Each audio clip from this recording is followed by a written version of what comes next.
Mi nombre es Dolores Amparo Veda de Montoya y tengo 84 años. Y quiero que entiendas algo antes de que te cuente esta historia, que es que yo no soy una mujer que llora en silencio cuando le hacen daño, porque aprendí desde niña en Sevilla que el silencio es una herramienta, no una debilidad, y que la mujer que sabe cuándo callarse es siempre más peligrosa que la que grita.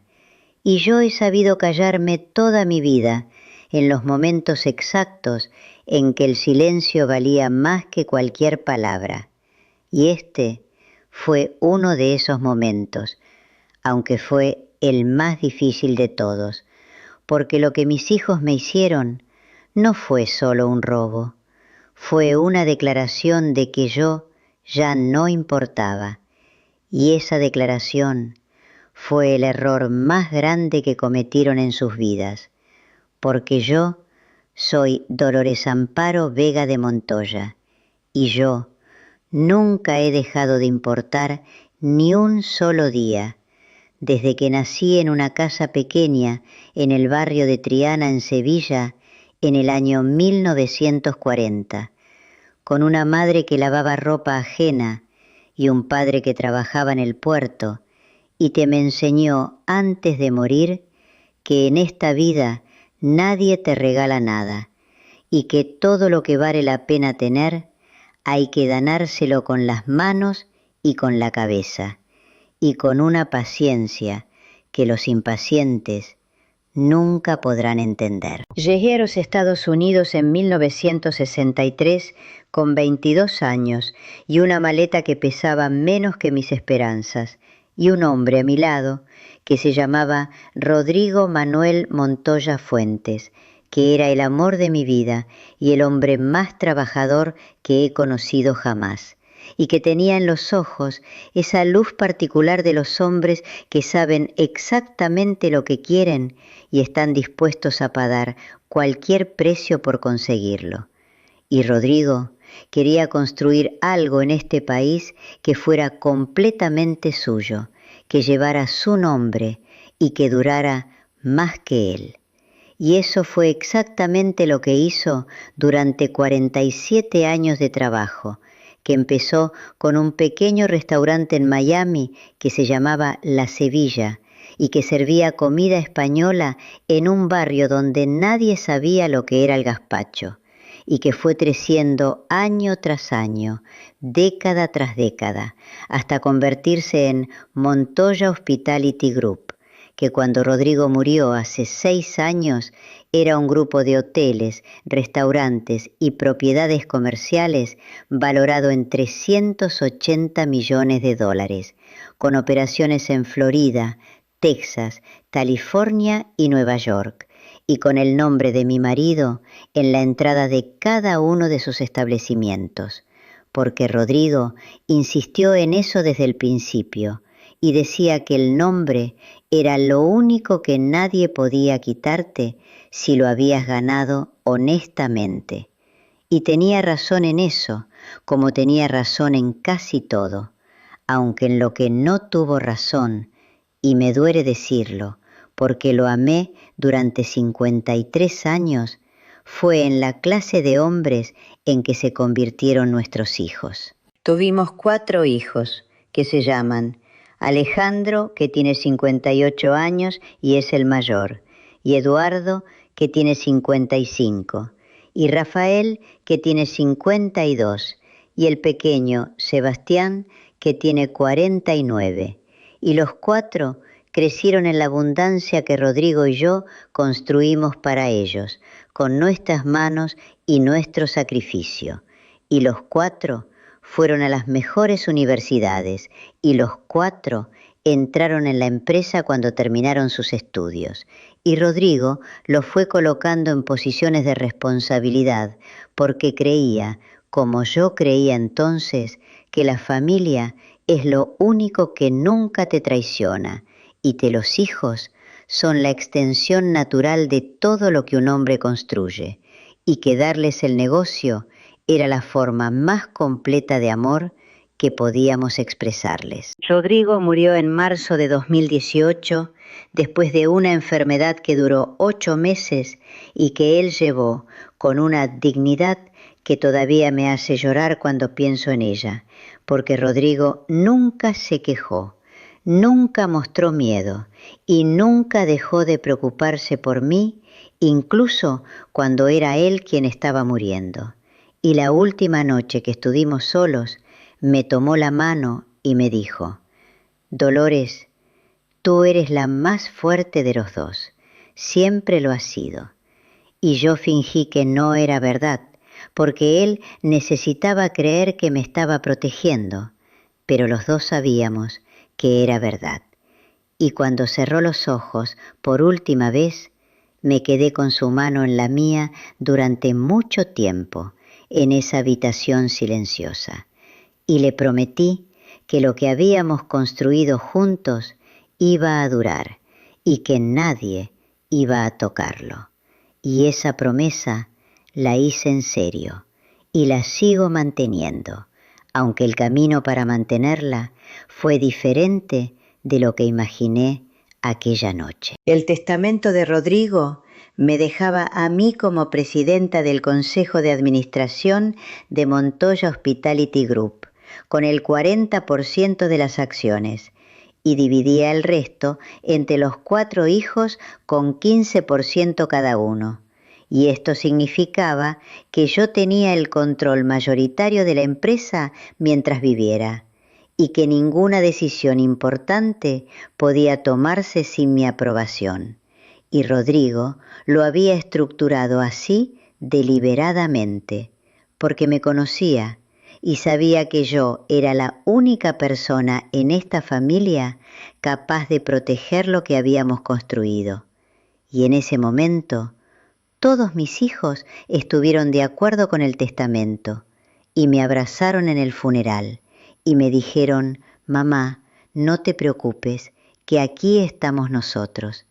Y yo los abracé de vuelta y los miré a los ojos y vi lo que creí que era amor, y ahora sé que era cálculo. Los primeros 18 meses después de la muerte de Rodrigo fueron los más difíciles de mi vida, no porque mis hijos me causaran problemas en ese periodo, sino porque el dolor de perder a Rodrigo era tan físico, tan presente, tan constante, que a veces me despertaba en la noche y extendía la mano hacia su lado de la cama, y el vacío que encontraba era como una herida que no terminaba de cerrarse, y en esa vulnerabilidad mis hijos fueron perfectos, y eso fue lo que me confundió más tiempo del que debería haberme confundido, porque Alejandro venía a verme 2 veces por semana, y Eduardo me llamaba todas las mañanas, y Rafael se aseguraba de que tuviera todo lo que necesitaba,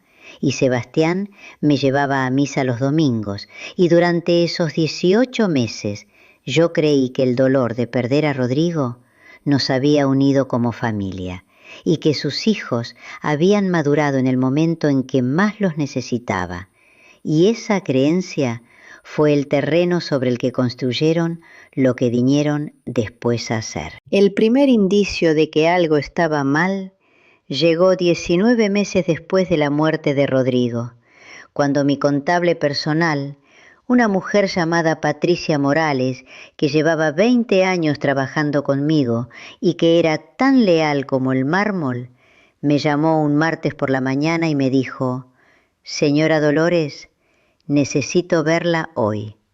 Y su voz tenía esa caridad particular de las personas que han descubierto algo que no querían descubrir y que saben que lo que van a decir va a cambiar algo de manera permanente. Y yo le dije: «Patricia, ven a casa a las 3 de la tarde». Y cuando llegó, se sentó frente a mí con una carpeta en las manos y me dijo: «Señora Dolores, he encontrado irregularidades en las cuentas de la empresa y necesito que las vea». Y yo le dije: «Patricia, muéstrame todo». Y durante 2 horas me mostró una serie de transacciones que habían sido autorizadas a través de mi código de acceso personal, que era un código que solo yo debería haber conocido, y que habían movido dinero desde las cuentas operativas de Montoya Hospitality Group hacia una serie de empresas que Patricia había investigado y que no tenían ninguna relación visible con el grupo. Y el total de esas transferencias en los 19 meses desde la muerte de Rodrigo era de $42 millones. Y yo me senté con ese número durante un momento y le dije: Patricia, ¿sabes a dónde fue ese dinero? Y Patricia dijo: Señora Dolores, las empresas receptoras están todas registradas en Delaware y en las Islas Caimán, y los beneficiarios finales de 3 de ellas ya los identifiqué. Y me tendió una hoja con 3 nombres, y esos 3 nombres eran los nombres de 3 de mis 4 hijos, y el que faltaba era Sebastián, el pequeño, el que me llevaba a misa los domingos. Y en ese momento no supe si la ausencia del nombre de Sebastián era una señal de inocencia o de que simplemente era el más cuidadoso de los 4. Y puse la hoja sobre la mesa y miré a Patricia y le dije: Patricia, necesito que esto quede entre nosotras, completamente. Y Patricia dijo: Señora Dolores, vine a usted primero porque llevo 20 años trabajando para esta familia y usted se lo merece antes que nadie. Y yo le dije: Patricia, eres la persona más honesta que conozco. Y le di las gracias y la acompañé a la puerta y volví a mi sillón y me senté en el silencio de mi casa y pensé en Rodrigo y pensé en la promesa que le había hecho aquella noche y pensé en $42 millones y en 3 nombres en una hoja de papel y en un 4º nombre que no estaba. Y tomé una decisión, que fue la misma decisión que he tomado en todos los momentos importantes de mi vida, que es que iba a moverme despacio, iba a moverme en silencio y no iba a parar hasta que estuviera hecha. Llamé a mi abogada personal, una mujer llamada Carmen Reyes Bustamante, que llevaba 25 años siendo mi abogada y que era la persona más inteligente en cualquier habitación en la que entrara y que tenía la costumbre de escuchar todo antes de decir nada, lo cual es la característica más valiosa que puede tener un abogado. Y Carmen vino a verme esa misma noche y leyó el informe de Patricia. Y cuando terminó de leerlo, levantó la vista y me dijo: Dolores, esto es fraude.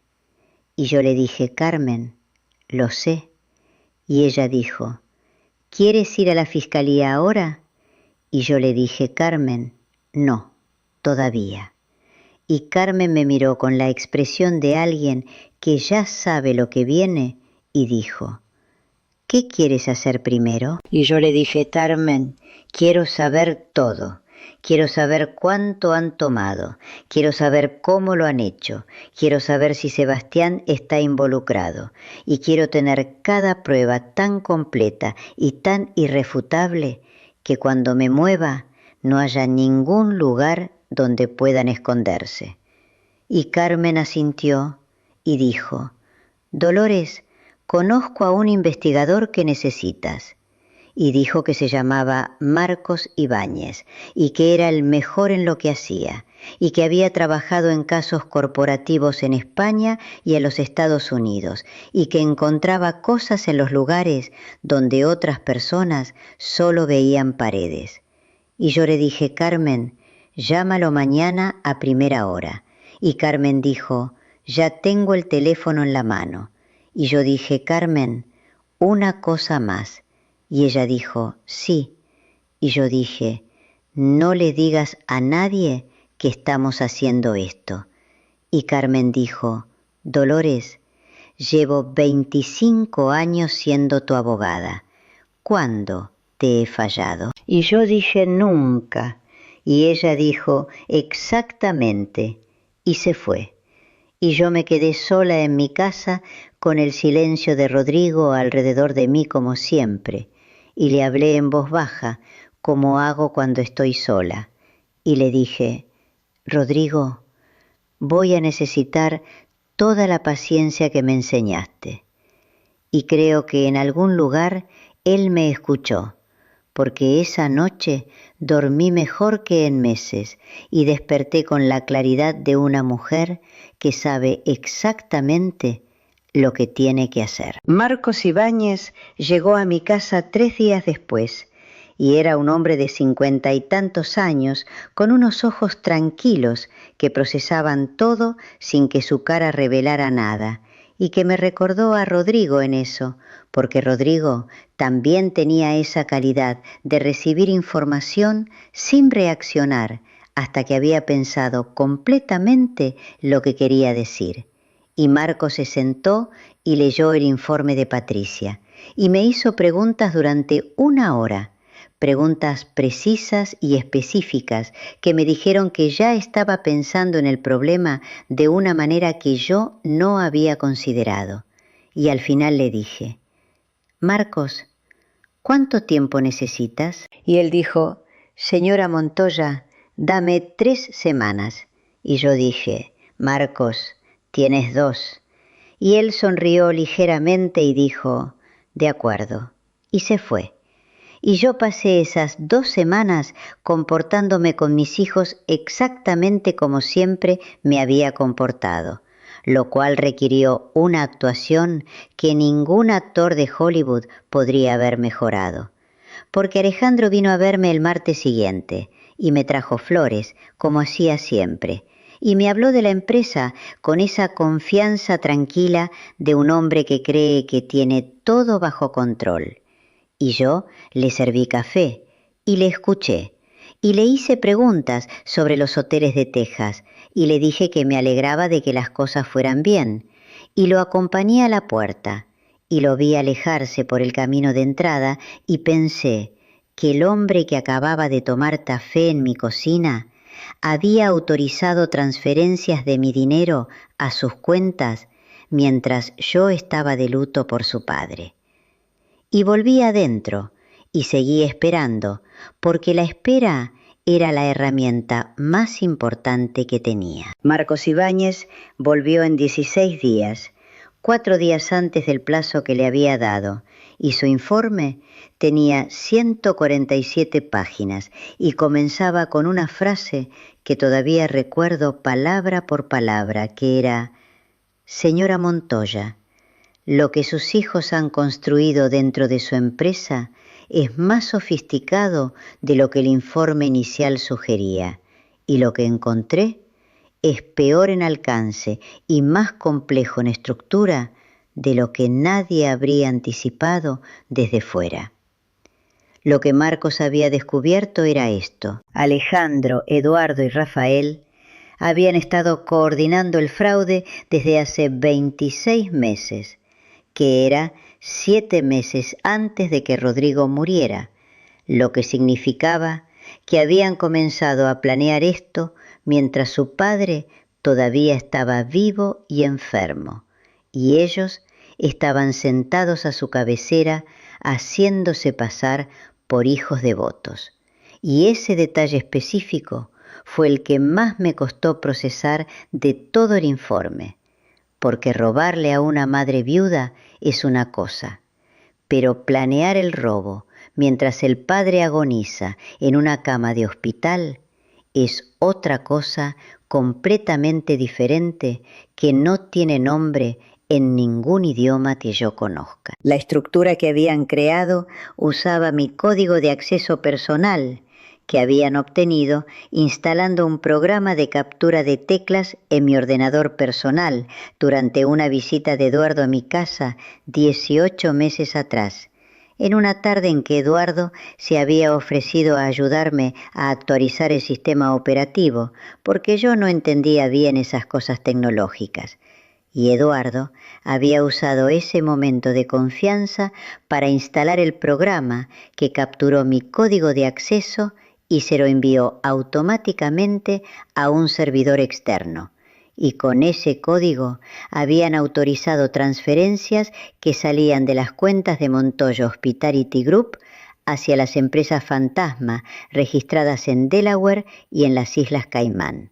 Y esas empresas recibían el dinero y lo distribuían en 3 partes iguales hacia cuentas personales de Alejandro, Eduardo y Rafael en bancos de Suiza y de Singapur. El total robado en 26 meses no era 42 millones como había mostrado el primer informe de Patricia, sino 67 millones de dólares, porque había transferencias adicionales que Patricia no había encontrado porque estaban enterradas en categorías contables diferentes, con descripciones que parecían gastos operativos legítimos, pero que Marcos había identificado como ficticias mediante una comparación con los registros reales de proveedores y servicios de la empresa. Sebastián, el pequeño, el que me llevaba a misa,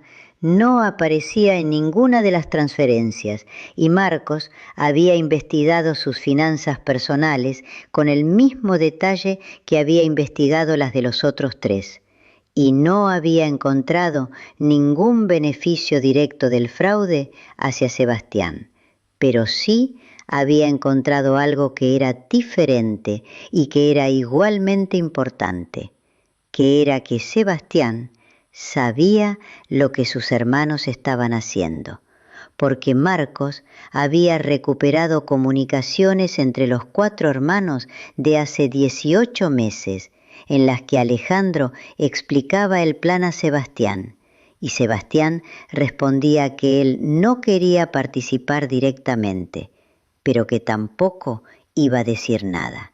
Y esa respuesta, esa elección de silencio cómplice, me dolió de una manera diferente a la traición directa de los otros 3, porque Sebastián había elegido proteger a sus hermanos en lugar de proteger a su madre, y había seguido llevándome a misa todos los domingos con esa mentira, viviendo entre nosotros en el coche, y había seguido preguntándome cómo estaba y si necesitaba algo, mientras sabía exactamente lo que sus hermanos me estaban haciendo.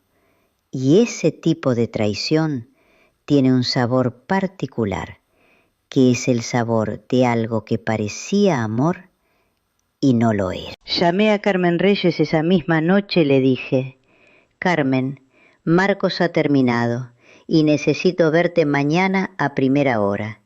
Y Carmen llegó a las 8 de la mañana y leyó el informe de Marcos en su totalidad. Y cuando terminó, me miró y dijo: Dolores, ¿cuándo quieres moverse? Y yo le dije: Carmen, quiero moverme cuando sea imposible que escapen. Y Carmen dijo: ¿qué necesitas para eso? Y yo le dije: Carmen, necesito al mejor abogado de litigios corporativos que exista en este país. Y Carmen dijo: conozco a uno. Y dijo que se llamaba Ramón Castellanos y que era el abogado más temido en casos de fraude corporativo en los Estados Unidos, y que había ganado todos los casos importantes de su carrera, y que su tasa de éxito en recuperación de activos era del 94%. Y yo dije: Carmen, llámalo hoy. Y Carmen dijo: ya lo estoy llamando. Y yo dije: una cosa más, Carmen. Y ella dijo: sí. Y yo dije: necesito que todo lo que vamos a hacer sea absolutamente legal, completamente documentado y tan sólido que cuando llegue el momento ningún abogado de mis hijos encuentre ni una grieta por donde escapar. Y Carmen dijo: Dolores, para eso me contrataste hace 25 años. Y yo dije: Lo sé, Carmen, y por eso eres la primera persona que llamé. Ramón Castellanos llegó a Miami 3 días después y era exactamente el tipo de hombre que Carmen había descrito, que era el tipo de hombre cuya presencia en una habitación hace que todo lo demás parezca menos importante. Y se sentó frente a mí y leyó el informe de Marcos y el informe de Patricia y los documentos que Carmen había preparado. Y cuando terminó, dijo: «Señora Montoya, este es el caso de fraude corporativo familiar más completamente documentado que he visto en 30 años de práctica». Y yo le dije: «Ramón, ¿es suficiente para recuperar todo?». Y él dijo: «Señora Montoya, es suficiente para recuperar todo y para asegurarnos de que paguen por ello». Y yo le dije: «Ramón, eso es exactamente lo que quiero». Y él dijo: «Entonces, dígame cuándo quiere que empiece». Y yo dije: «Ramón, quiero que empiece mañana». Y él dijo: «De acuerdo». Y abrió su maletín y sacó un bloc de notas y dijo: «Señora Montoya, vamos a construir algo». Y yo dije: «Sí, Ramón, vamos a hacerlo». Y pensé en Rodrigo, y pensé en Triana, y pensé en mi padre en el puerto, y pensé que toda mi vida había sido una preparación para este momento, y que estaba lista. Lo que Ramón construyó durante los siguientes 45 días fue una obra maestra legal que tenía 3 componentes simultáneos y que estaba diseñada para ejecutarse en un solo movimiento coordinado, de manera que cuando cayera, lo hiciera sobre los 4 al mismo tiempo, sin darle a ninguno la oportunidad de alertar a los demás o de mover activos o de construir una defensa antes de que el peso completo de todo llegara encima de ellos. El primer componente era una demanda civil por fraude, incumplimiento de deber fiduciario y malversación de fondos contra Alejandro, Eduardo y Rafael, con una reclamación de daños que cubría los 67 millones robados más los daños punitivos que en la jurisdicción de Florida podían triplicar esa cifra, lo cual significaba que la exposición financiera de mis 3 hijos era de más de 200 millones de dólares si el juicio llegaba a su conclusión natural. El segundo componente era una denuncia penal ante la Fiscalía Federal por fraude electrónico, robo de identidad y conspiración que Ramón había preparado con un nivel de documentación que el fiscal asistente que la recibió le dijo a Ramón en privado que era la denuncia mejor fundamentada que había recibido en su oficina en 10 años. El tercer componente era una orden de congelación de activos que Ramón había solicitado ante un juez federal de manera urgente y bajo sello, lo cual significa